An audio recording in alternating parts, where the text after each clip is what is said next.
여러분들의 기쁨, 슬픔, 아픔, 배고픔까지 공감해 드립니다. 프로 공감단. 네. 자, 또 일주일 지났습니다. 시간이 예. 더 빠른 느낌이에요. 그러니까요. 그쵸? 굉장히 한 공간에서 네. 일주일이 훅 지나간 느낌?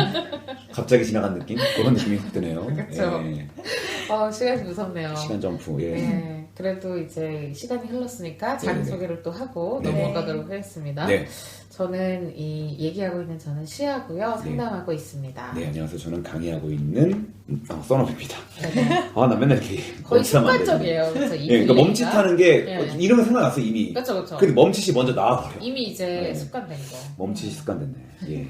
안녕하세요. 저는 노력하는 꼰대 노꼰입니다. 네. 반갑습니다.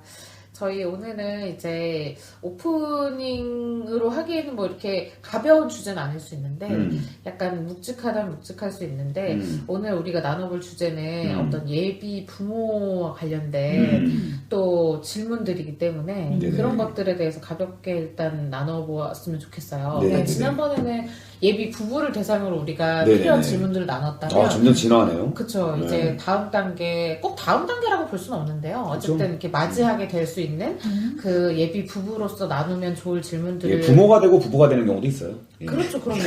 이게 요새는 역순으로 가는 경우도 있기 그쵸, 때문에. 그쵸. 예. 순서는 네. 크게 중요하지 않을 수도 있는데, 일단은 그 전에 우리가 부모가 실제로 되든 안 되든을 떠나서 부모가 되는 것 자체를 떠올렸을 때 좀 어떤 생각이나 느낌이 드는지 나누고 나서 자연스럽게 질문으로 넘어가도 좋을 것 같아요. 좋습니다. 부모가 된다는 부모가 것에 대한 된다는 거. 느낌. 네네네, 아. 그쵸. 그걸 내가 부모가 된다면 어떨까? 이런 것들을 그냥 떠올렸을 때 드는 생각이나 느낌들. 정말 이거는 진짜 감을 잡기 어려운 것 같아요. 저는 아직도 제가 어리다고 생각하거든요. 네. 한 몇 살 정도라고, 그 체감이 몇 살 정도예요? 저는 한 체감이 한 27. 아직 그 정도 살고 있는 것 같아요. 네. 마음이. 네. 예. 표정이 근데 되게 흡족하신데요. 네. 그 나이를 말씀하시고. 아니, 훨씬 네. 낮게 말할 줄 알았더니. 네. 맞아요. 네. 저는 20 이럴 줄 알았어요. 예, 지금 좀 올린 거예요. 사실. 예, 한 27 머쓱했어요? 정도? 예, 네. 그래서 그 정도. 그래서 아직까지는 막 정말 막 몸이 막 노쇠했다 이런 느낌이 막 들진 않아요.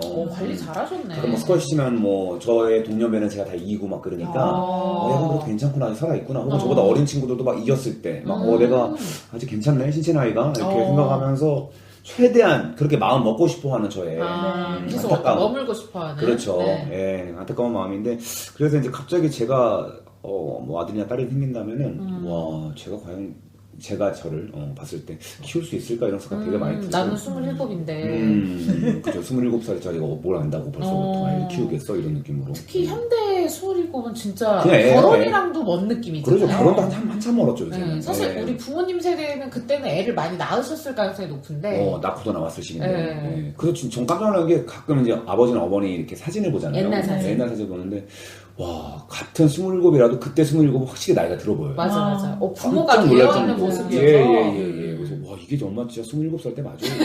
아니 몇 어머니가 번을 방문하고 상처를 주시네요. 몇 번을 물어봤어요 제가 아빠한테. 너무하시네요. 아빠 이때가 지금 나보다 어린 거지.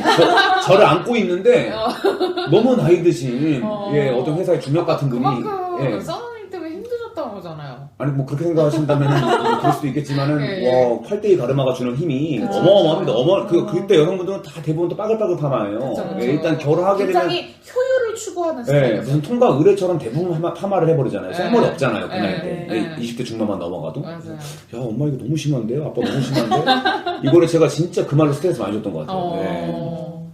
그랬었습니다. 그래서 저는 아직 감이 잘 오진 않았는데 어떠세요? 부모가 된다는 게 그러면 써너님한테는 약간 너무 늙어버리는 일인 거. 너무 늙어버리면 이제 완전히 순식간에 나의 모든 어떤 시간과 어떤 생각들과 내가 할 수 있는 모든 것들이 다 이제 뒤로 물러나는 느낌. 제한이 걸리네. 제한이 걸리고 이게 한정없이 뒤로 이제 밀려날 것만 같은 그런 두려움. 내가 지금 당장 누릴 수 있고 생각할 수 있고 할 수 있는 모든 것들이 이제 이 아이가 중심에 들어옴으로 해서 어쩔 수 없이가 아니라 그래야만 하고 또 저도 그렇게 될 것만 같고 그래서 뭐 완전히 뒤로 확 밀리면 언제쯤 다시 이 삶을 찾을 수 있을까 뭐 이런 생각. 그래서 힘들죠. 그렇습니다. 저도 그 생각을 했을 때 아무래도 처음 겪어보는 역할을 두고서 드는 이제 뭐 좀 부담이나 걱정들이 생기는 것 같아요. 근데 뭐 동시에 이제 사실은 저는 실제로 이제 앞둬서 그런 건지 다행인 거는 초반에는 걱정이나 두려움, 막연한 것들이 훨씬 컸던 것 같거든요. 좀 더 구체적인 거는 이제 이따가 얘기를 할 건데, 근데 시간이 지날수록 그래도 기대가 좀 더 기대가 엄청 커질 것 같은데? 네, 이때쯤 되게 되면 진짜. 네, 그러니까 사실 이때쯤에 기대가 커지지 않으면 더 마음이 힘들 수 있는데 그렇잖아요. 그러기 쉽지 않죠. 네, 근데 이제 왔다 갔다 하긴 해요. 사실은 어떨 때는 조금 더 걱정이 커졌다가 어떨 때는 조금 더 기대가 커졌다가 하는데 전반적으로는 그래도 기대가 좀 커져가고 빨리 그날 왔으면 좋겠죠. 네, 일단 만나봤으면 좋겠다. 너무 궁금할 것 너무 같아요. 신기하고 그리고 일단은 저에 대한 궁금증도 있어요. 내가 새로운 역할을 입었을 때 어떤 모습을 모습이 나올까? 남편은 또 어떤 모습이 나올까? 뭐 그 가족들도 다 지금 새로운 역할을 입잖아요. 저희 엄마 아빠 갑자기 할머니 갑자기 손주를 할아버지가 보게 되고 되고. 뭐 동생들도 막 이모 삼촌이 되고 그럴 때 어떤 모습들이 나올까? 이런 것들에 대한 좀 호기심 이런 것들도 생겨요. 그러겠다. 호기심 많이 생기겠다. 네. 그래서 저는 두 가지의 경우로 이런 걸 좀 상상을 해봤던 것 같아요. 구체적으로. 그러니까 이제 첫 조카가 태어났을 때 이제 언니한테 물었던 것 같아요. 아이가 있을 때랑 없을 때의 가장 큰 차이가 뭐야? 그리고 이제 물어봤더니 세상에서 경험하는 모든 감정의 깊이와 폭이 한 10배쯤 늘어나는 것 같아요. 네. 혹시 헤아리지 못했던 것도 네. 다 헤아리게 되고. 네, 그리고 이제 종교 생활을 하고 있으니까 신이 주는 무조건적 사랑이 뭔지를 조금은 감이 조금은 예상할 수 있을 것 같다. 이런 약간 얘기를- 맛보기 하는 느낌으로. 네, 그 얘기를 들었을 때 너무 경험해보고 싶다. 네, 이런 마음이 좀 들었었고, 그리고 이제 그 첫 번째 조카를 보면서는 이제 뭐 지금은 둘째 조카까지 생겨서 둘 다 그런데 걔네가 뭔가 아프거나 필요하다고 하면 그냥 저의 우선순위가 하나도 중요하지 않은 거예요. 그러니까 뭐 몇 개월을 준비했던 이게 얼마나 위급한 일이던 생각하지 않고 내가 달려갈 수 있구나라는 것에 대한 그런 것들을 좀 경험하면서 이모로서도 네. 그래서 그래서 너무 좋은데요. 그러니까 이제 제가 유학하고 있는 시간에 이제 아이가 도를 앞두고 불명열로 열이 되게 많이 나고 아팠었어요. 그래서 그 얘를 봐야겠다. 그래서 그냥 왔고 걔가 이제 회복이 잘 안 되고 있어서 그냥 다시 가야 되는데 포기하고 눌러 앉았거든요. 너무 좋은 이유다. 근데 이제 진짜 대단하시다. 뭐 그냥 저의 인생을 선택한 거긴 하지만 그만큼 좀 특별한 그러니까 내 인생에 고려할 대상도 많고 뭐 이럴 수도 있지만 한없이 사랑을 주고 싶어하는 대상이 생겼다는 게 행복한 걸 수도 있겠다. 그리고 되게 부담스러울 수도 있겠다. 그러니까 그게 감정의 폭이 넓어지고 깊어진다는 얘기인가 보다. 이런 걸 좀 경험했었던 것 같고. 그 다음에 이제 또 한 번 대상은 강아지를 13년 동안 키우면서 이제 그 강아지는 저한테 이제 자녀 개념이긴 했으니까 이제 걔가 아프거나 뭔가 이렇게 할 때 제가 정말 잠이 많고 잠이 빠지면 아무 업어가도 모르는 이런 스타일인데 걔랑 잘 때는 얘가 눌리지 않고 뭔가 신음소리를 조금이라도 낼까봐 설잠 자고 며칠을 나를 새도 제가 이렇게 케어할 수 있는 제 체력과 몰입도가 유지가 되더라고요. 와. 네, 그래서 하나가 소중해지면 그렇게 되는구나. 네, 그래서 부모의 초인적 능력은 이런 건가 보다. 맞아요. 실제로 진짜 아기랑 관련된 소리들을 더 잘 듣게 된다고 그렇잖아요. 하더라고요. 그래서 뭔가 이렇게 책임진다는 것에 대한 부담감도 있지만 그걸로 인해서 나라는 사람이 누군가 한 생명에 대한 그런 권한, 자리를 부여받는 또 특별함도 있는 것 같아요. 그렇죠. 네. 그리고 커가는 그 재미 있잖아요. 엄청나죠. 뭐 또 되게 닮아서 나오잖아요. 네. 그 재미가 너무 부끄럽기도 하고 재밌기도 하고 신기할 것 같아요. 내 어린 모습이 끝까지 투영되잖아. 닮았나 막 이런 네. 것들. 별의별 거 다 똑같이 따라하잖아요. 내가 이랬겠구나라고 하면서 내가 몰랐던 영역을 또 맞아, 아이를 맞아. 보면서 발견할 수 있고. 맞아요. 거기에 대한 정말 그 순간순간 주는 풍요로워질 것 같아요. 강아지 한 마리랑도 같이 살면서도 대화거리가 이렇게 분명해지는데 내가 부모가 된다면 엄청나겠죠. 진짜 그만큼 우리가 겪어야 될 것도 많겠지만 맞아요. 네. 그런 거? 부모는 맞아요. 그런 거 저는 아닐까? 진짜 이게 뭐 살면서 저는 강아지를 키워본 적도 없고 네. 뭐 햄스터 몇 마리 키워봤지만 그냥 뭐 솔직히 뭐 이렇게 기른다고 할 수 없는 뭐 알아서 잘 크는 거니까 아 정말요? 예, 알아서 잘 크더라고요. 그거. 번식력이 아주 대단해요. 예, 햄스터는 정말 하루에 한 4마리씩 막 낳고 그리고 뭐 그렇게 막 제가 막 정을 붙여서 이렇게 뭔가 누군가와 함께 계속 지낸다는 일단 와이프가 첫 번째. 네. 저는 요새 와이프가 부부로서의 어떤 그런 감정도 있지만 제가 키우는 딸 같은 느낌도 좀 있어요. 그럴 때 있어요. 남편이 갑자기. 아들 같기도 하고. 맞아. 어느 날 딱 아침에 제가 일찍 깨가지고 옆에 이렇게 코를 드르렁 거리면서 자고 있는데 네. 너무 예뻐요? 너무 예쁜 건 이제 그런 건 좀 없었어요. 예쁘다고 막 이러진 않고 그래서 보호해주고 싶다. 아. 되게 잘 세상의 지켜주고 싶다. 풍파를 겪지 않게 해주고 싶다. 뭐 이런 거. 이런 생각이 맞아요. 갑자기 어느덧 불현듯 들어가지고 저도 모르게 이렇게 이마에 뽀뽀를 했어요. 되게 너무 진짜 애틋해가지고 깜깜하네요. 머리를 한번 쓰다듬으면서 뽀뽀를 했어요. 잘 들으셨는데 뽀뽀를 했는데 와이프가 저를 이렇게 팍 쳤어요. 이러면서 팍 치더라고 갑자기 잘 때 짜증. 개입한다고. 그딱 맞는 순간 그 생각이 1초 만에 사라졌죠. 네, 사라졌는데 그 순간에 그 느낌은 굉장히 강렬했어요. 그 전에 떼아기를 맞기 전까지. 그냥 마음만 느끼셔야겠어요. 그쵸. 그래서 행동을 하지 않고.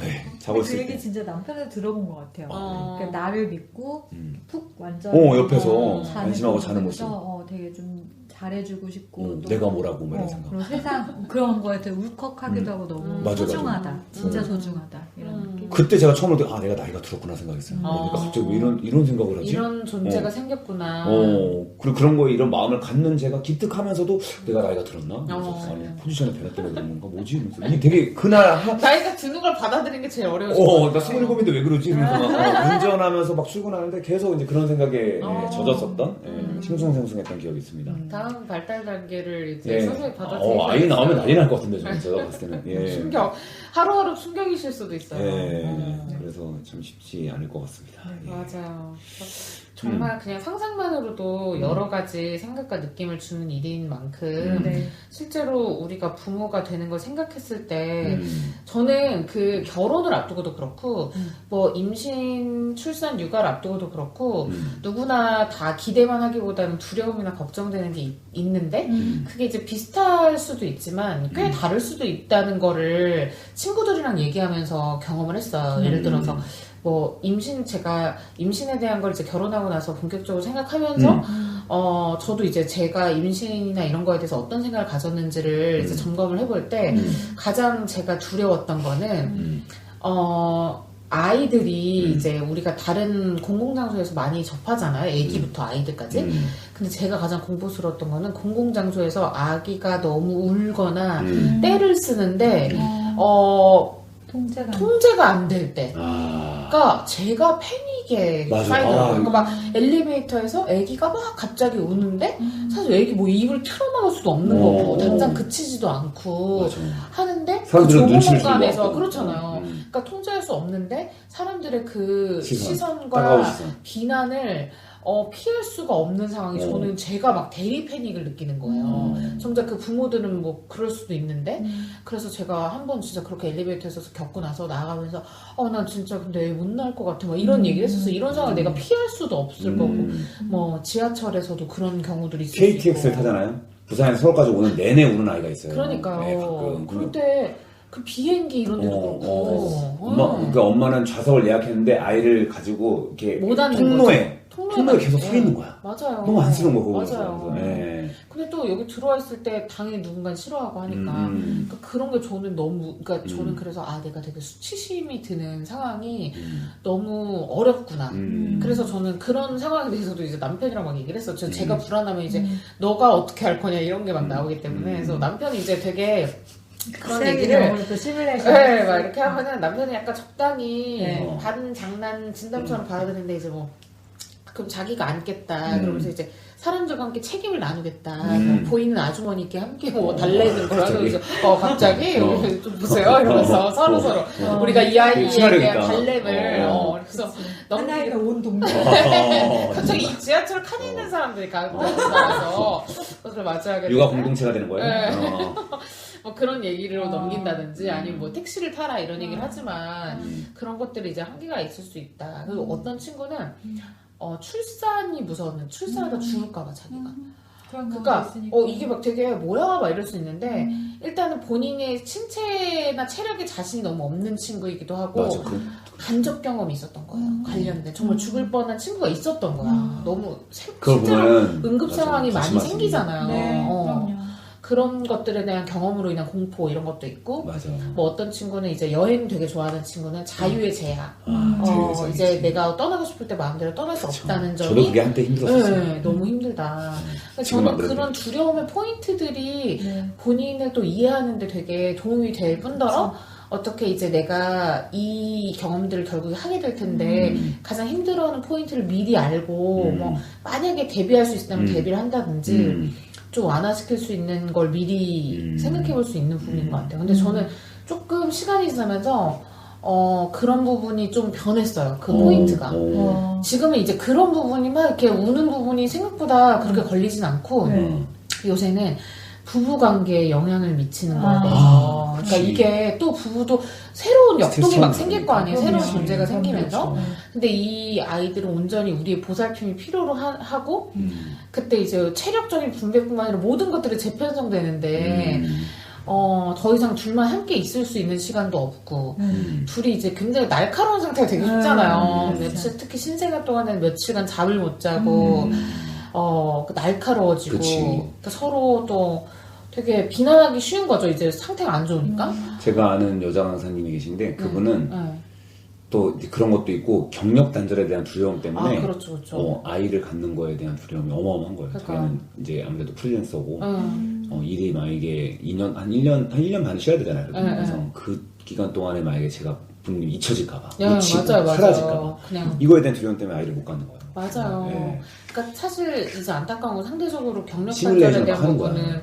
약간 아직은 어쩔 수 없이 여성한테 많이 편중되어 있는 느낌이 좀 들고, 저도 그게 되게 걱정이 됐고, 저 아는 언니도 최근에 만났을 때 이제 상담하는데, 상담도 이제 감을 잃어서 내가 누굴 상담할 수 있을지 모르겠다. 그러니까 본인이 약해지니까 마음이. 그래서. 사실 막상 시작하면 또 감을 할 수 찾아오는데 있는데, 할 수 있는데 너무 스스로가 그 마음을 자신을 먹기가 쉽지 않은 잃어버리는 거야. 그런 부분들을 대하는 그것도 그 사실 시뮬레이션 하는 큰, 거죠. 난관이죠. 그렇죠. 그래서 이런 것저것 생각하다 보면은 와 진짜 쉽지 않겠구나 이런 거. 그렇죠. 근데 그러니까 그럼에도 내가 만약에 임신, 출산, 육아를 경험하기로 결정을 했으면 이런 부분들을 어떻게 대처할 것인지 이런 것들 뭐 최대한 커리어 단절을 줄일 수 있는 기간을 줄일 수 있는 계획을 뭐 세운다든지 이런 것들이 되게 중요한 것 같아요. 남편이 2배로 벌어온다든지 이게 중요합니다. 예, 저는 그쵸. 물질적인 계획도 사실 완전히 바뀔 거고 둘만 쓰다가 네, 맞습니다. 저희가 남편한테 물어보니까 남편은 자신의 체력과 질병이라고 하더라고요. 저도 그러니까 체력 저하로 인한 질병. 그래서 그래. 그리고 지금 보면 약간 그럴만한 거예요. 아직 아이가 없는데 좀 비슬비슬거리는 부분이 있어가지고. 아니 어떻게 사진 좀 보여주세요. 저희가 지금까지 들은 정보는 얼굴에 병색이 많이 난 건 아니고 그냥 네. 약간 은근히 살다 보니까 마르셨어요, 약간? 아니 마르지도 않고. 그래요? 그런 거는 좀 별개 혼자, 있어. 혼자 그러니까 너무 환자 느낌은 아닌데 그러니까 은근히 예를 들어 뭐 감기에 걸리면은 너무 생각보다 오래 간다든지 치유에 오래 뭐 그런 것들 컨디션이 떨어지면 약간 어지럼증이 온다든지 이런 부분들이 있어요. 그래서 내가 지금 봤을 때 그건 충분히 우려될 수 있는 부분이니까 체력을 최대한 이제 길러놓자 이런 부분들을 한다든지 저그 같은 경우는 이제 남편의 출퇴근 시간을 조금 조율 가능한 직장으로 이직이 돼서 이직을 해라. 이제 이직이 됐어요. 그래가지고 조금 퇴근 시간을 미리 그러니까 지금은 조금 융통성 있게 너의 컨디션에 맞출 수 있지만 그때가 되면 고정을 해야 되는데 그 고정되는 시간은 나는 좀 이 정도에 이제 예민해질 거 아니에요. 남편의 퇴근 시간이 이제 남일이 아닌 거예요. 이제 언제 들어와서 상관없는 게 아니라 그 1분 1초가 지금 화가 날 수 있는 늦게 왔냐? 1분이 지났네. 아까 지하철 탔다고 했던 것 같은데 써우님이 되게 초조해하시는데요. 그렇죠? 이게 참 두려워지네요. 그쵸, 느낌 오죠. 왜냐면 그게 매 순간이 너무 고군분투 중이어가지고. 그래서 그런 것들에 대한 이야기들이 좀 최대한 많이 되면 좋겠어요. 구체적으로 좀 좋을 것 같아요. 맞습니다. 맞아요. 저는 이제 걱정되는 거 예상을 많이 해봤을 때 한 가지 했던 거는 이제 아이가 아플 때. 아플 때 장난 아닌 것 같아요.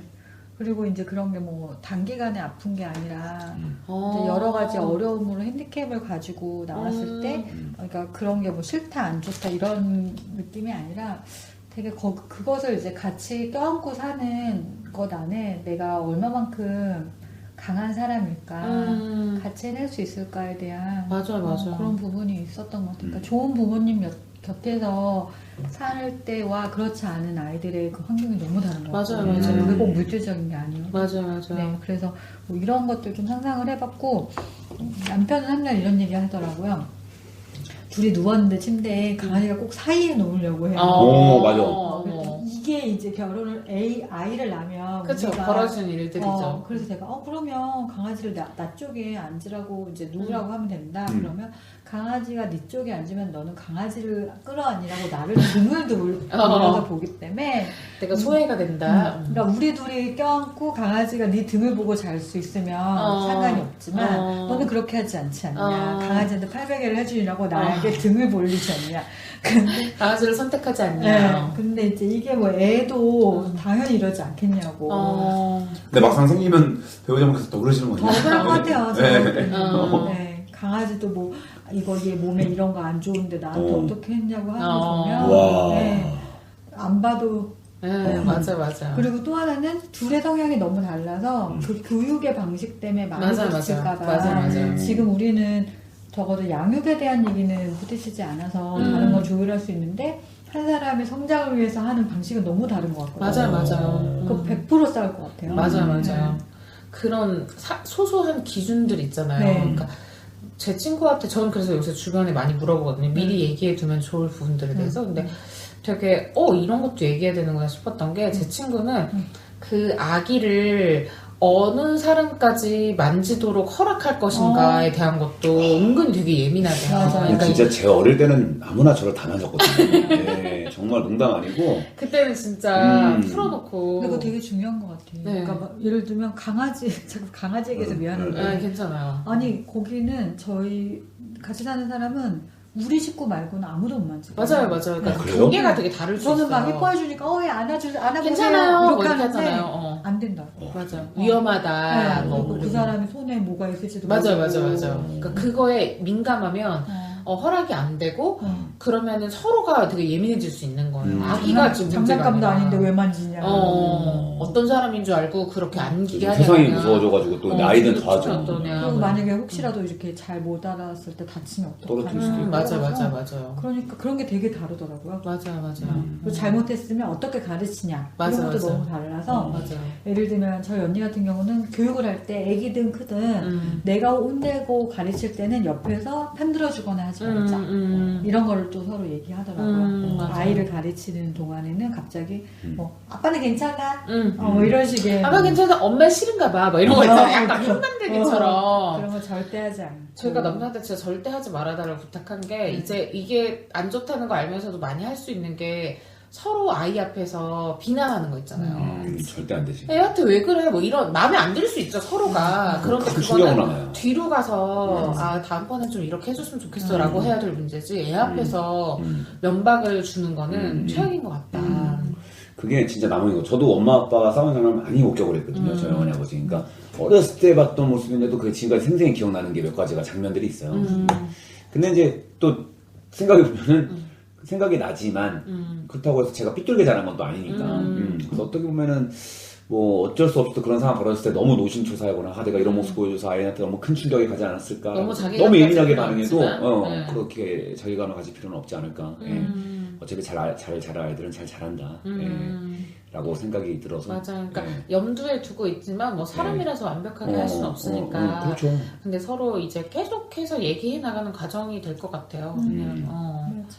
그리고 특히 주변 사람들 그 만지는 거 이런 거는 진짜 예민하겠네. 네, 맞아요. 그러니까 그 범위가 서로 다를 경우에는 서로가 신경을 많이 쓰게 되더라고요. 저도 가끔 엘리베이터나 이렇게 지하철 보면은 이제 할머니 할아버지들이 아이들 보면 가만히 맞아요. 옆에 있으면 막 볼 거 집어보고 막 머리 쓰다듬고 막 이러는데 저는 그게 처음에는 그게 따스한 모습이다 생각했는데 옆에 있는 이제 그 부부의 얼굴 봤는데.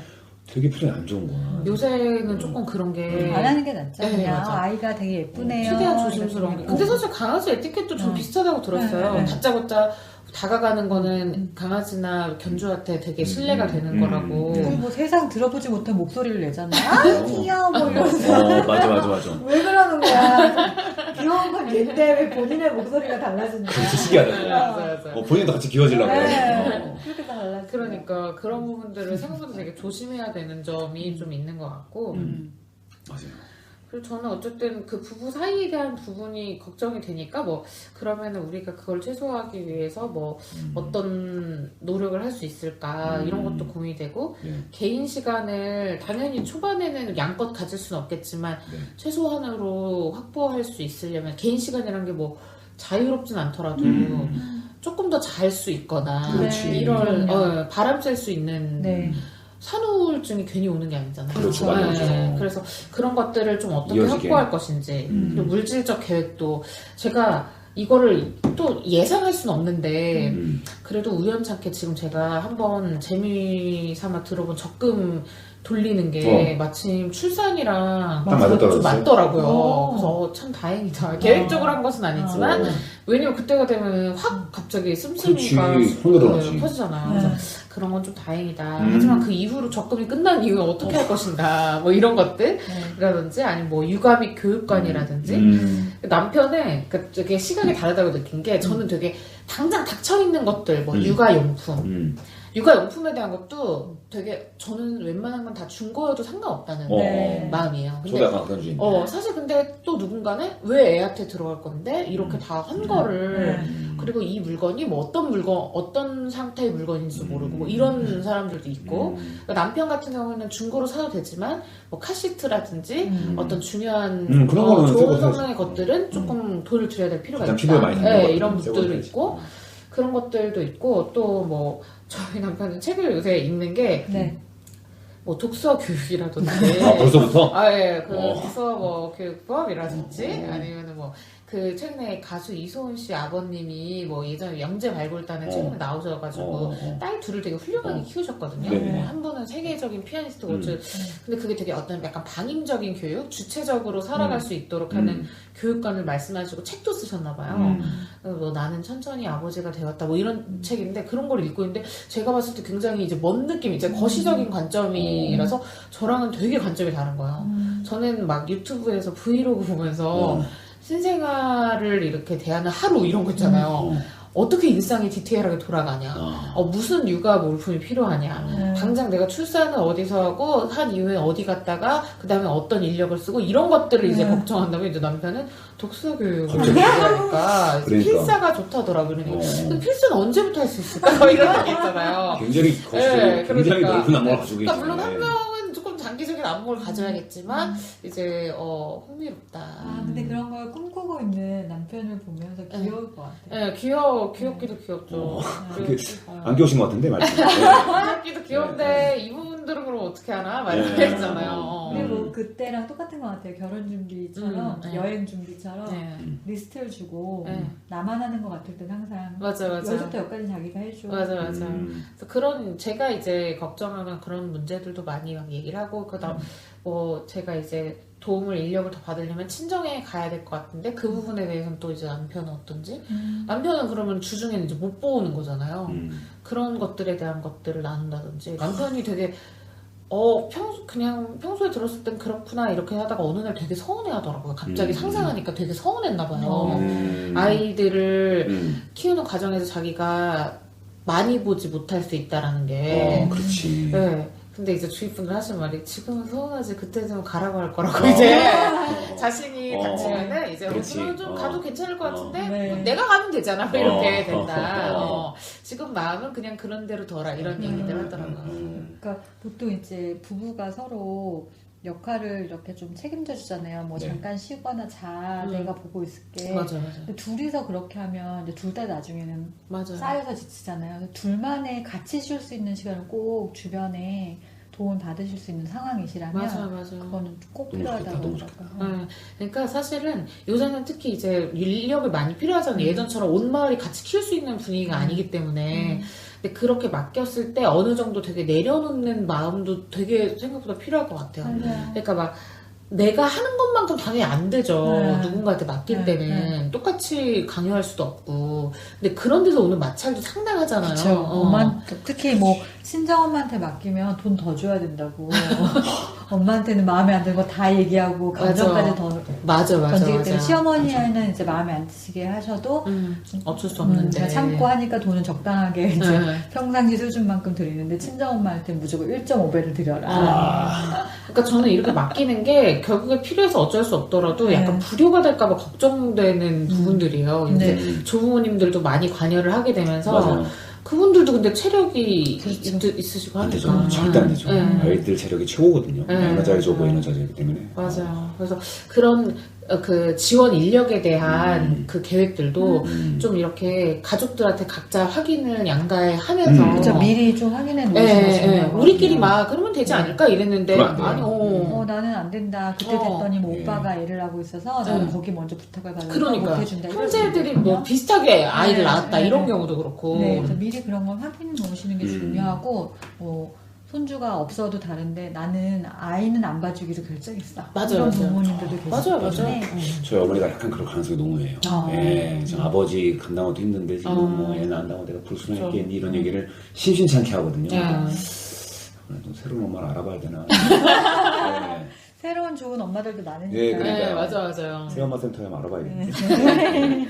그래서 그런 것들을 좀 디테일하게 나누면서 얘기하면 될 것 같아요. 저희는 막 진짜 정말 어떨 때는 가볍게 쓸데없는 얘기도 많이 해요. 뭐 누구를 닮았으면 어떡하지? 이 부분이 너를 닮았으면 어떡하지? 막 이런 것들 있잖아요. 남편 딸이 자기 닮았으면 좋겠다고 하니까. 아이고 큰일 났다. 내 얼굴에 문제가 있니? 불만이 혹시 있니? 뭐 이런 것들 있잖아요. 이런 것들 나눈다든지. 그런 것들도 이제 가벼울 땐 가볍게 기대감을 나누기도 하지만 좀 실제적인 것들을 많이 나누면 이해하는 데 도움이 될 것 같아요. 좋습니다. 근데 저는 진짜로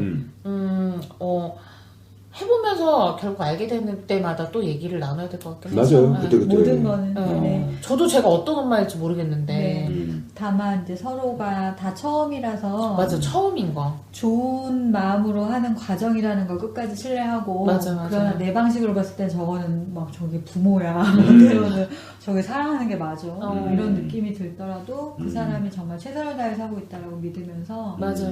편히 돼주려고 고민하는 거 맞아. 한 팀이라는 거 우리 한 네가 더 팀이라는 잘해 내게 더 오라를 그게 경쟁하는 아니죠. 게 아니라 맞아. 그리고 처음이라는 것에 대한 기억을 서로에게 좀 해주시는 거 이게 덜 상처를 주시는 것 같더라고요. 좋은 말인 것 같습니다. 내가 옳다는 것을 증명하는 게 아니라 네. 같은 한 팀이라는 거. 좋습니다. 자, 그래서 저희 이제 예비 부부로서 좀 예. 부모죠. 예비 부모로서 나눠봐야 될 질문들을 또 나눴고요. 네네.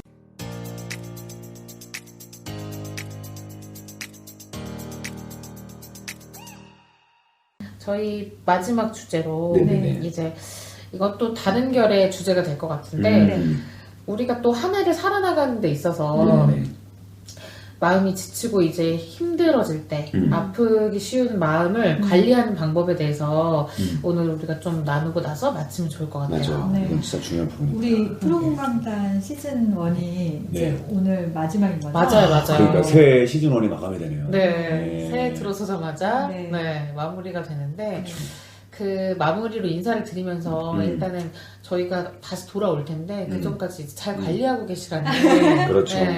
당부의 말씀처럼 네. 남기고 하는 주제인 것 같아요. 네. 자, 그 다음에 우리 마지막, 그러면 우리 시즌 1의 마지막 주제가 될 수 있는데요. 네. 예, 어떠한 첫 주제를? 번째로 이제 일단 마음이 지치고 힘들어질 때 우리가 그걸 미리 좀 알아챌 수 있는 신호들이 있다면 그렇죠. 어떤 게 있을까를 먼저 떠올려보면 좋을 것 같은데 네, 일단 이 방송이 이제 곧, 이제 고별이구나. 고별이 아니죠. 예. 잠시 동안에 또 이별이구나 생각하시고 떠나시고요? 힘들어 하시는 분들.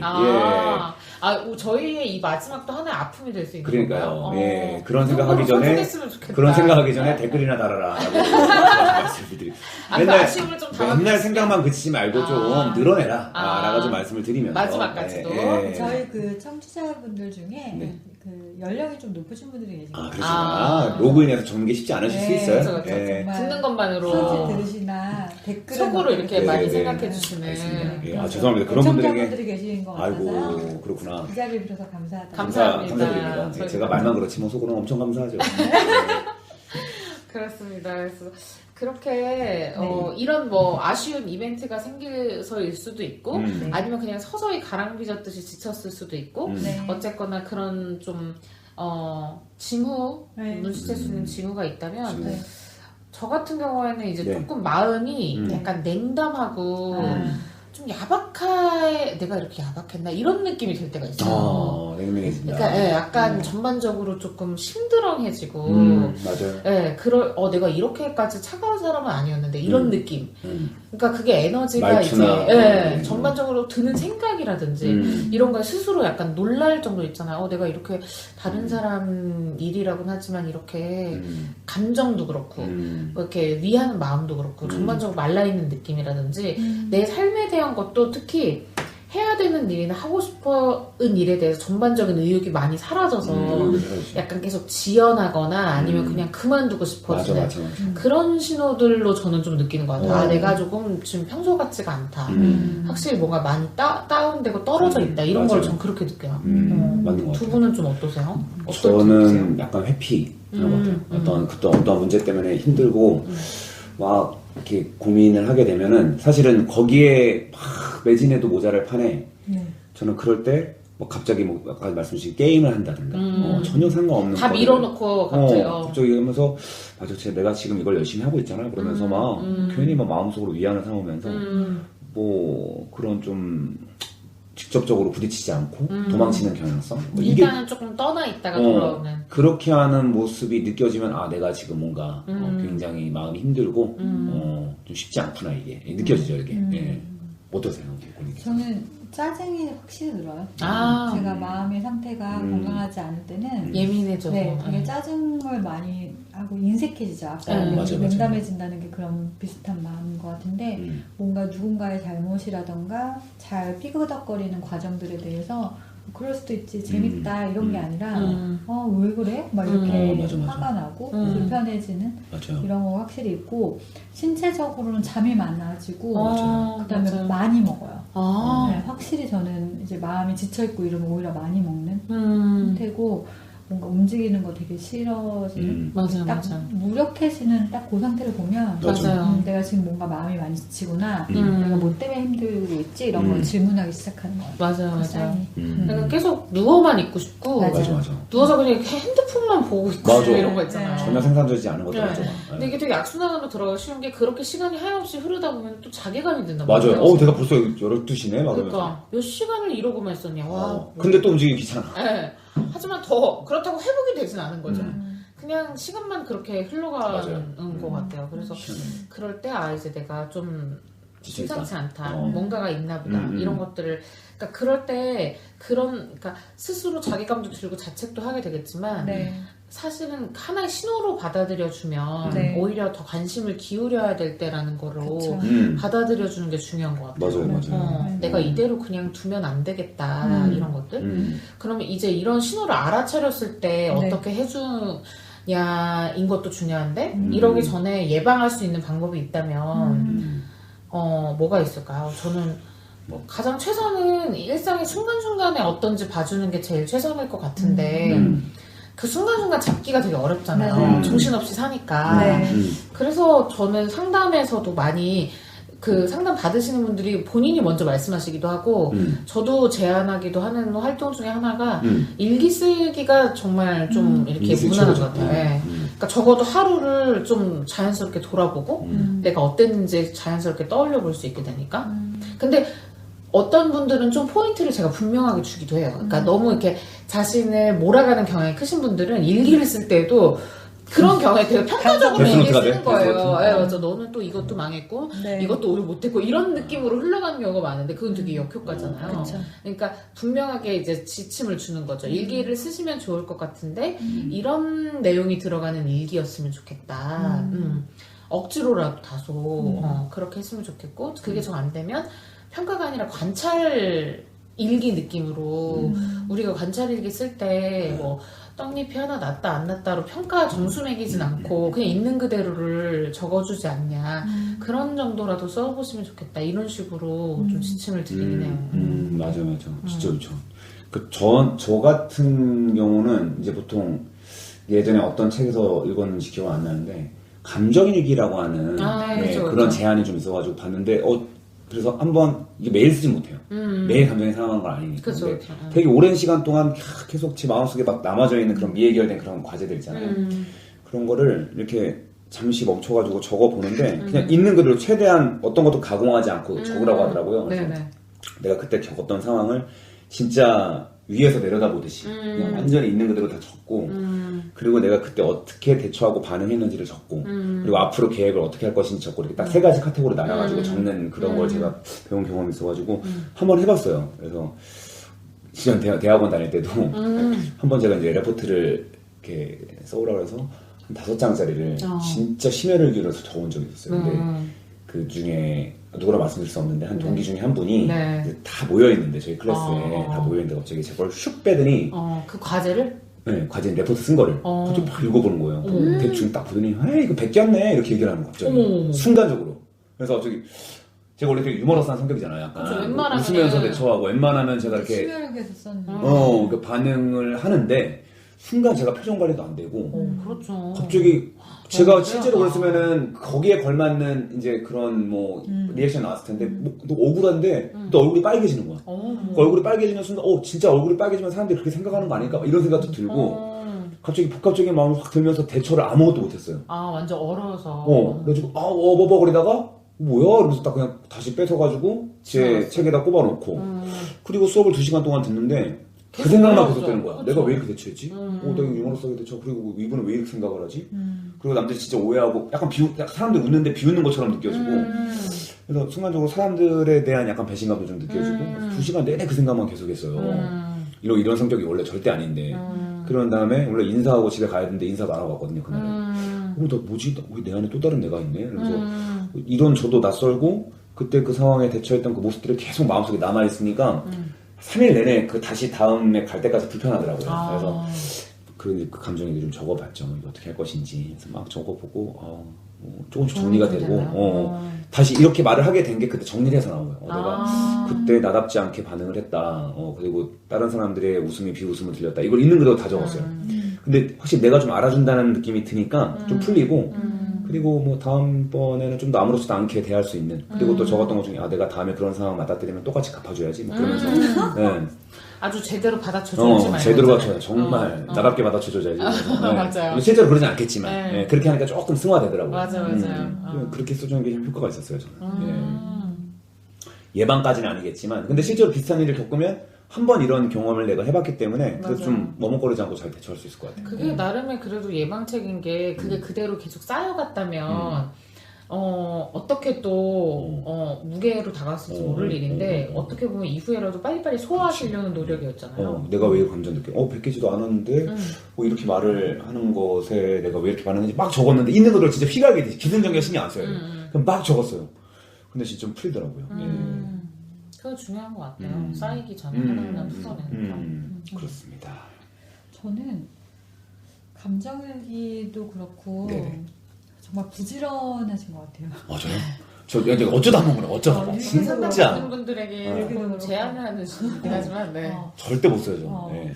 그리고 감정에 대해서 제가 이제 어찌됐건 심리 상담자로 오랫동안 일을 하고 있지만 나는 감정을 예방할 수 있는 사람인가 생각하면 나는 감정을 예방하지 못하는 사람 같아요. 제 자신도. 소진 예방이라는 건 좀 말이 안 되는 것 같아요. 그래서 그러면 어떻게 하지? 그냥 닥쳤을 때 오랫동안 이제 그걸 곱씹는 일이 있고 어찌됐건 닥쳤을 때 제일 첫 번째 하는 일이 뭐지라고 하면 예전에 그 감정에 내가 그냥 빠져들어서 그 후에 막 해석과 혼자 막 더 감정을 증폭시키는 일을 많이 했다면 요즘에는 이제 그거보다는 아까 같이 만약에 뭐 써너의 경우라고 하면 베꼈다고 했을 때 억울하다. 사람들이 내가 과지를 베끼는 사람으로 볼 것 같아. 이런 게 생각이 들잖아요.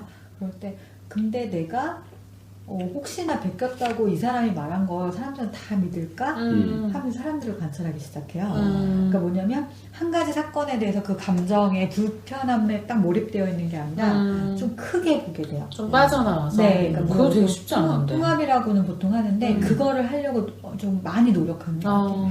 그래서 지금 이 말은 시야만 한 거잖아. 시야 말고 써너는 어떨 것 같아? 이런 거를 자꾸 옆에 있는 사람들 시선, 태도, 표정 이런 걸 관찰을 시켜요. 그러다 보면 갑자기 너 항상 이런 거 아니야? 만약에 그날 베꼈어. 그럼 항상 그런 거 아닌데 라는 걸 하면서 이제 내가 부끄럽거나 불편한 감정이나 지친 마음에 대해서 좀 이제 다르게 다른 것들도 있었잖아 라는 걸 좀 기억하게 하는 것 같고 그리고 이제 아예 우울하거나 무기력하거나 이런 식의 지친 마음에서는요 그냥 아예 빠져버리는 것 같아요. 그냥 실컷 울어. 맞아요. 그냥 자. 맞아. 아무것도 생각하지 말고 그냥 걱정하지 마. 그거 되게 좋은 거 사고 날 수도 있어. 괜찮아. 이렇게 하면서 그냥 완전히 전적으로 더 밀어서 깊숙하게 들어가게 편들어주는 것 같아요. 그러면 오히려 거기서 아이고 그렇게까지는 이런 마음이 오히려 맞아. 더 들어가 버리면. 네네. 그런 게 오히려 저한테는 그 찰나의 순간에 그게 조금은 더 깊어지지 않는 예방 방법 같아요. 맞아요.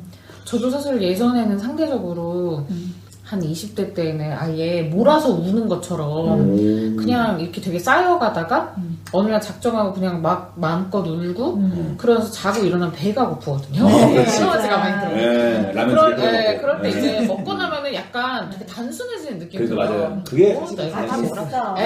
그런 느낌이 들어요. 이제 배만 불렀으면 됐지 이런 느낌이 되고 먹고 사는 게 그런 식으로 중요하지. 이제 되게 해소를 해왔는데 이제 그거는 굉장히 어느 정도 쌓였을 때 이렇게 확 몰아서 푼다는 느낌이 들었다면은 근데 지금도 대부분 그렇게 지쳐있을 땐 제가 뭔가를 자꾸 느끼는 거를 무시하거나 아니면 그냥 대충 넘어간 것들이 쌓여가면서 그렇더라고요. 그냥 아무렇지 않았던 것 같은데 이런 느낌으로. 그래서 그때 정말 내가 아무렇지 않았던 게 맞는지 이런 것들을 다시 약간 짚어주는 정도? 그러니까 너무 막 몰아서 울진 않아도 그때 사실은 내가 좀 안 괜찮았던 것 같다. 이런 걸 알아주기만 해도 사실 좀 꽤 뭉클하더라고요. 맞아요. 듣고 싶었던 말을 그때 못 듣고 그냥 나도 지나치고 남들도 지나쳤던 순간에 듣고 싶었던 말들을 해준다든지 이런 것들. 아유 뭐 저들은 몰랐어도 넌 잘 최선이었어. 그래, 이런 식의 나에 대한 셀프 맞아. 되게 중요하죠. 그게 되게 중요합니다. 맞아. 그런 말들을 잘 찾아내는 것도 사실 연습이 필요한 것 같아요. 근데 본인에게 맞는 방식이 분명히 있거든요. 이게 이제 맞아요. 어떻게 보면은 마음 관리하는 데 있어서 네. 이게 정서적으로 푸는 사람도 있고 맞아요. 신체적으로 푸는 사람도 있고 그렇죠. 근데 가장 자기한테 성숙하게 잘 맞는 게 있거든요. 맞아. 진짜 근데 그 시기마다 간 게 저는 20대 때는 진짜 친구들이랑 만나서 술 마시면 풀렸어요. 진짜로. 파괴시키는 습관일 수도 있는데 20대 때는 친구들 만나고 그때는 친구들도 많았으니까. 근데 사회적으로 이제 나이가 들기 시작하면 친구가 줄기 시작해요. 그렇죠. 네. 언젠가 꼭 저희가 다뤄야 되는 부분인데 이상하게 시즌 2 때 미리 예. 저기 뭐랄까 예. 요청하고 싶은 게 있어요. 어떤? 그 친구 두 분 있으시잖아요. 아, 저희 친구 있죠. 한때 정말 삼총사. 엄청났던 네. 친구들. 신화지. 꼭 예. 여기 스튜디오에 모실 수 모셔서 있습니다. 같이 네, 한번 그 친구들은 해보고 남았네요, 싶네요. 다행히. 네. 네. 다른 친구들은 다. 근데 그 옛날에 20대 때는 진짜 친구들 많아가지고 저 천호동이었거든요, 주 무대가. 가면은 그냥 뭐 위로 주고 이거 받을 친구들이 너무 많았어. 그냥 열매 따듯이 너 잠깐 와봐. 나는 같이 이렇게 만나가지고 얘기도 하고 돌아다니면서 제 형, 형이야? 막 이거 알아보고 무슨 드라마나 영화 같은 데 보면은 무슨 마을 같은 데 다 본인의 사람들이랑 엮여 있잖아. 나와말이라고 응, 가면은 막 어디 뭐 보도블러 하나당 뭐 지인 두세 명씩 있고 그렇구나. 인싸셨네요. 진짜 핵인사였던 것 같아요. 그때는 진짜 20대 때는 장난 아니었어. 그냥 쫄 청바지 입을 때요? 쫄쫄바지.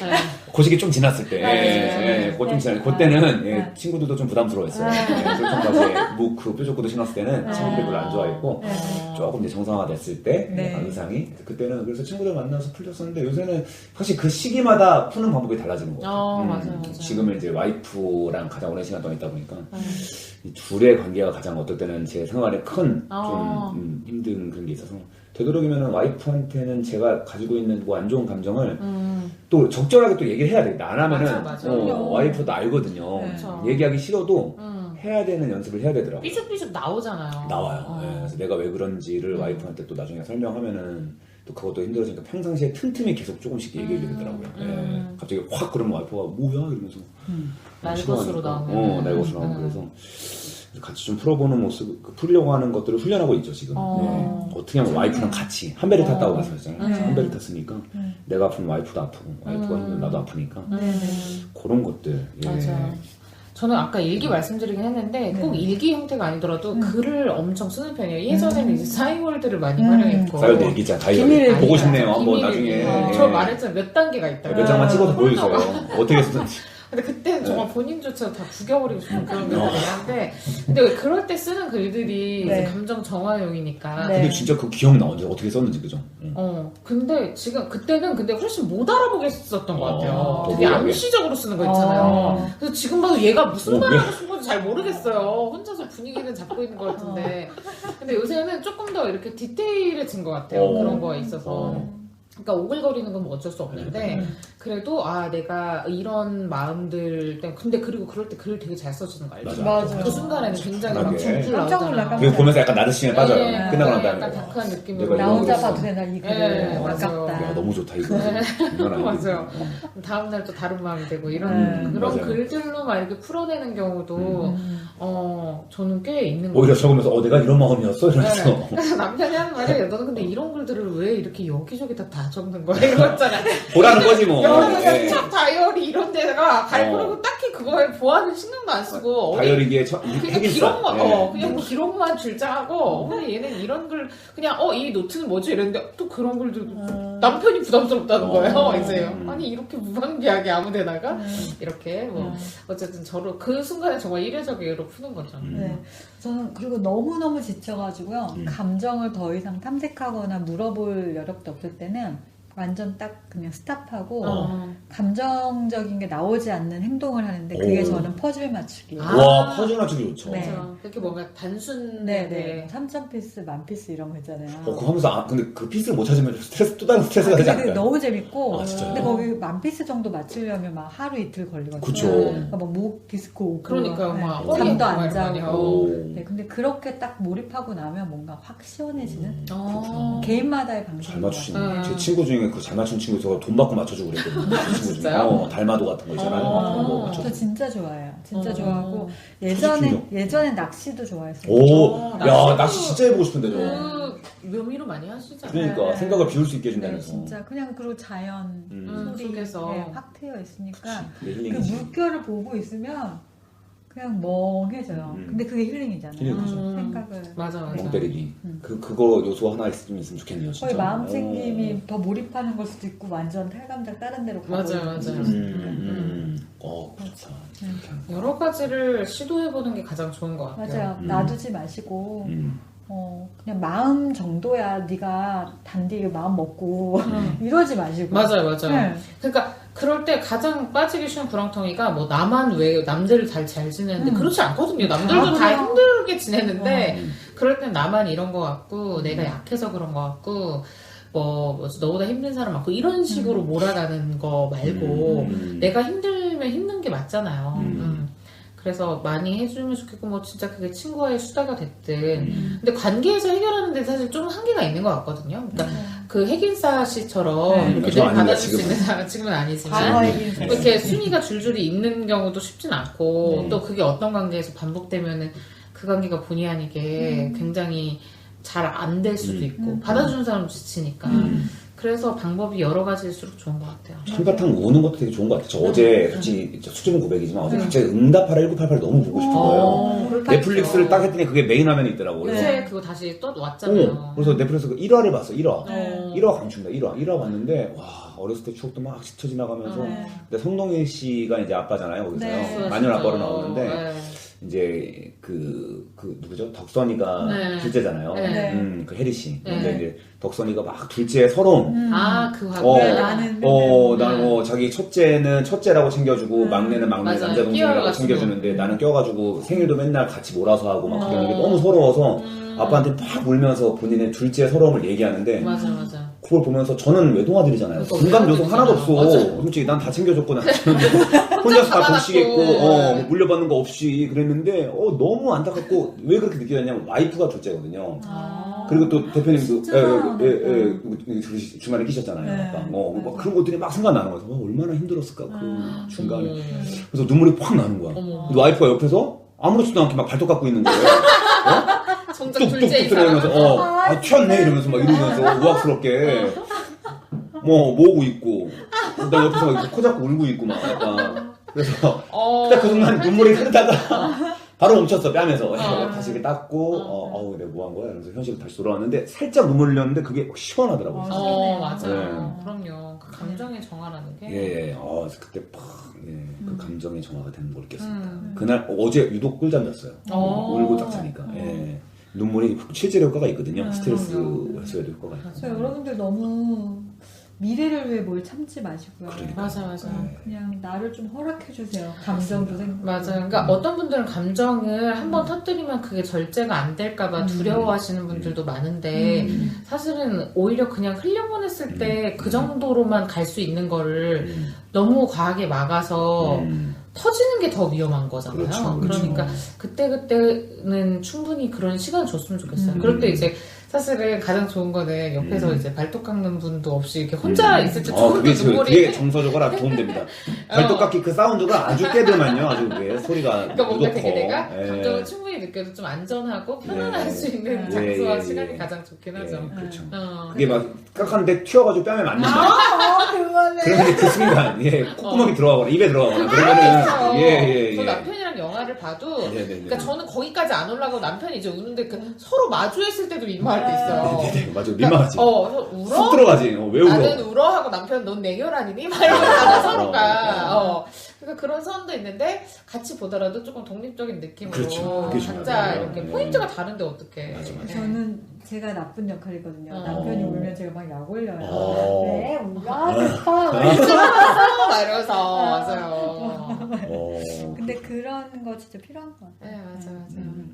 그래서 이렇게 좀 잘 마음을 다독여주면서 네네. 관리법들을 최대한 많이 시도해 보시면서 네. 나한테 맞는 것들 약간 무기처럼 네. 많이 가지고 있으실수록 좋고 네. 마음이 힘들다고 하는 지인이나 가족들에게도 그냥 그러니까 그 사람의 느끼는 거에 대해서 이렇다 저렇다 말하는 게 아니라 그냥 자기 경험을 얘기해 주거나 네. 아니면 그냥 있는 그대로 들어주는 게 최선이라고 생각을 해요. 맞아요. 네. 내가 여력이 있을 때는 네. 네. 그렇게 좀 우리 한 해를 올해 한 해도 네. 이렇게 잘 관리하면서 그렇습니다. 추후에를 잘 돌봐주면서 지냈으면 좋겠습니다. 맞습니다. 저는 이제 맞습니다. 마지막 한 말씀을 드리고 싶은데 네네. 지치고 아프고 이런 것들은 부끄러운 게 아니에요. 맞아요. 우리가 열심히 살고 있기 때문에 맞아요. 그 살고 있다는 증거의 신호죠. 과정, 맞아요. 과정으로 우리가 사람이기 때문에 느끼는 자연스러운 과정이고 그리고 당신 옆에 있는 이제 좋은 사람들. 맞아요. 저는 분명히 이제 아프고 지친 내 얘기를 듣고 싶고 나를 위해 무엇인가 밥 한 끼라도 또는 등이라도 한번 토닥이면서 분명히 해주고 싶어 하거든요. 근데 기회를 안 주는 것 자체가 맞아요. 사실은 더 비극이고 슬픔이라는 거. 그래서 음. 아플 때 혼자서 해소하는 것도 되게 중요하지만 사랑하는 옆에 있는 분들에게 내 마음도 나눠주고 기회를 주세요. 네, 같이 손 한번 잡을 것들을 마련하시는 네. 저는 그런 시간들을 꼭 한번 생각보다 하시면 온라인 좋겠어요. 공간에서도 네. 따뜻한 댓글들 많이 달아주세요. 네, 맞아요. 네. 네. 그래서 그런 푸념 같은 거 얼마든지 서로 같은 세대를 살아가는 사람으로서 네. 그렇죠. 나눌 수 있는 곳이 꼭 있다는 거. 네, 네. 잘 맞습니다. 찾아보시면 좋겠습니다. 네. 예. 네, 그럼 오늘도 여기까지 네. 이야기 들어주셔서 감사하고. 저희가 역대급으로 가장 좀 진지했던 네. 저희 그런 방송이 또 아니었나 네. 생각하면서 저는 너무 좋네요. 발톱 훈훈하고 때문에 따뜻하고. 웃겼는데. 예, 네. 그래요. 발톱깎이. 저는 네. 실제로 맞은 사람이라서. 어떠셨어요? 이제 이 방송을 하시면 그쵸. 오늘이 마지막이니까. 네, 시즌 1으로. 아니, 저는 사실 이렇게 해나가면서 일단 제가 얘기를 해야 되니까 생각해 볼 수 있는 것들인 거잖아요. 네. 그래서 그런 게 좋았던 것 같아요. 맞다. 내가 이런 이야기를 하고 싶었지. 이 부분에 대해서 이렇게 생각을 했지. 이런 것들을 정리를 1차적으로 하는 게 1차적으로 저한테 너무 좋았던 것 같아요. 그 두 분의 얘기 들으면서 또 너무 즐겁고 많이 배우고 네. 그런 것들로 더 의미가 배가 되고 네. 그래서 저만큼의 경험이라도 하시면 너무 좋겠다. 저만 얻어가는 건 또 되게 죄송하니까 그런 생각 들었어요. 네. 두 분은 어떠셨어요? 네. 저요? 네. 저는 저 마음의 은신처 같았어요. 여기서 이 네. 공간이 주는 따스함도 있고 그리고 두 분이 주는 따스함과 뭔가 또 저 욕도 많이 했는데. 네. 그렇죠. 그런 것도 되게 좋았어요. 네. 잊고 있었던 추억도 많이 끄집어낼 수 있었고 제가 이렇게 또 인생을 잠시 멈춰서 되돌아볼 수 있는 공간과 시간이 바로 이 시간이 아니었나. 네. 그래서 정말 가족한테서는 또 느낄 수 없는 또 다른 시너지를 많이 느껴서 참 좋았던 것 같습니다. 예. 울지 마. 예, 저는 저희 자체를 할 얘기하면서 방울 없이 잘 네, 말씀하시는데요. 너무, 예. 너무 담백하시네요. 너무 짜여진 틀처럼 말했나요? 아니, 진짜예요. 아니, 예, 좋아요. 진정성이 전달되기를 바랍니다. 예. 저는 이제 베테랑인 두 분을 이제 믿고 네네. 제가 처음으로 이렇게 온라인상으로 방송을 해봤는데 네네. 정말 힐링하는 시간이었고요. 그리고 아까 시아가 느꼈던 어떤 배움이나 느끼는 것들 또 힐링의 시간들이 저한테 진짜 최고였던 것 같아요. 이 맞아요. 공간에서. 그런 말씀 안 하셨던 것 네, 같아요. 그래서 너무 좋았고 네. 우리가 처음으로 프로공감단 하면서 네네. 어떤 주제로 어떻게 소통해볼까 고민하면서 그냥 우리 얘기들을 하나씩 해봤는데 그쵸, 맞아요. 네네. 다음번 이제 시즌 2 때는 조금 네. 더 우리가 어떤 얘기를 여러분들하고 하고 싶을지 많이 맞아요. 고민해서 맞아요. 네, 그렇게 좀 준비하고 싶고요. 네네. 20번의 이야기 안에 네. 여러분들의 비슷한 고민 맞아요. 또 스토리가 조금이라도 유익하시고 잠시 웃을 수 있었다면 맞아요. 맞아떨어지는 부분이 네, 있었으면. 참 네. 좋았을 것 같고요. 저희 좀 진솔하게 방송했던 것 같아요. 맞아요. 자기의 네. 네. 실패담을 그런 아낌없이 부분에 부분에 맞아요. 있어서 나누면서 써머님에게 정말 다시 한번 감사합니다. 아유, 감사해요. 저 두 분께 더 수고하네. 감사드립니다. 네. 예. 그래서 훈훈하네요. 훈훈하네요. 예. 프로 공감단이 여러분이었다는 거. 아, 네. 아이고, 네. 좋습니다. 좋습니다. 아주 이것이 좋은 마무리입니다. 마지막이죠, 그쵸? 예. 우리끼리 만족하고 우리끼리 좋은 모습으로 또 이런 만족, 그걸로도 네, 충분했어요. 이러면서 그쵸? 이런 만족감으로 또 만날 겁니다. 네. 네, 그렇습니다. 그럼 오늘 여기까지 하고 저희는 또 돌아왔을 때 뵙도록 하겠습니다. 네, 감사합니다. 새해 복 많이 받으세요. 네, 클로징 할게요. 네. 우리 삶의 좋은 목격자 프로 공감단이었습니다. 공감단이었습니다. 후후.